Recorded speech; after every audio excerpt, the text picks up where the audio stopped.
Vismaz man nedaudz dīvaini ir braukt automobīlī, kuru riteņu izmērs ir 23 collas. Vēl neparasti biznesa klases, premium klases automobīlim ir šāds kapučīno krāsas tonis.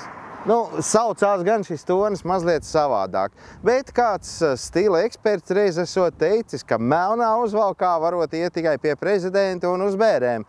Tad kāpēc visur citur nedoties tieši šādā gaiši brūnā, zeltītā uzvalciņā?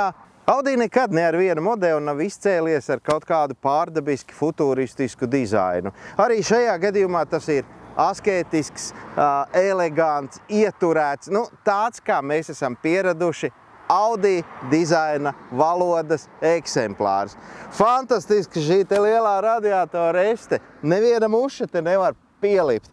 Tiesa gan viņas pielīp pie numurzīmes. Kamēr vēl atrodamies tepat auto priekšgalā, nevaram nepieminēt arī tehnoloģijas, kuras šeit varam atrast, un proti gaismas. Pats par sevi saprotams, šīs ir Matrix LED gaismas, kuras ir, ir. Un vēl interesanti tas, ka šeit ir kaut kas vēl unikālāks, proti lāzeri tālās gaismas. 285 35 R23. Tiesa gan tas nav standarta aprīkojumā iekļauts, un šāds te riteņu komplekts izmaksā tuvu pie 6000 eiro. Bet interesanti gan, standartā šķiet tie ir 19 vai 20 colu riteņi.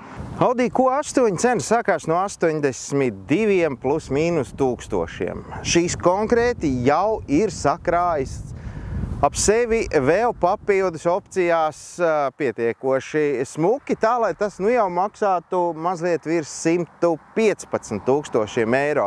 Jau manis minētie R23 diski, jumta lūkā, sazina vēl kaut kas, starp citu arī šī te krāsa ir kā papildus opcija. Zem šī motora pārsegā mēs varam atrast dīzeli vai benzīnu. Pirmais, ko mēs ieraudzīsim, būs šī lielā, klasiskā Audi panna pa virsu, lai mēs tur nekur negrābstamies. Ja pavisam konkrēti, tad šeit zem šī Audi Q8 motora pārsega slēpjās 3 litru TFC 250 kW, jeb 340 zirgu spēku dzinējs, kurš ir sapārots ar 8 pakāpju Tiptronic panesumkārbu. Tālūk rakstīts tehniskā dokumentācijā, un mums nav pamats tam neticēt. Es domāju, ka tāds vidusmēra programmētājs te varētu pavadīt dienas 5, kamēr tiktu skaidrībā ar visu to, kas šajos 3 monitoros ir pieejams. Tātad pirmkārt jau digitālais instrumentu panelis, kurā redzams viss tas, kas mums ir jāredz. Otrais – skārienjūtīgais multimēdiju centrs. Un visbeidzot, trešais – elektriskais digitālais monitors, kurā ir vispār klimata kontrola un vēl šādām tādām lietām. Interesanti ir tas, ka uz centrālo monitoru mēs varam izvest ārā vajadzīgākās lietas, lai tās nav jāmeklē uzstādījumos. Tātad 1, 2, 3, 4, 5 pamatlietas, šajā gadījumā navigācija, iestatījuma telefons un centrālā lapa. Ko vēl var pateikt šeit, sēžot Audi Q8 salonā? Materiāli, te var tikai laizīties par tādiem.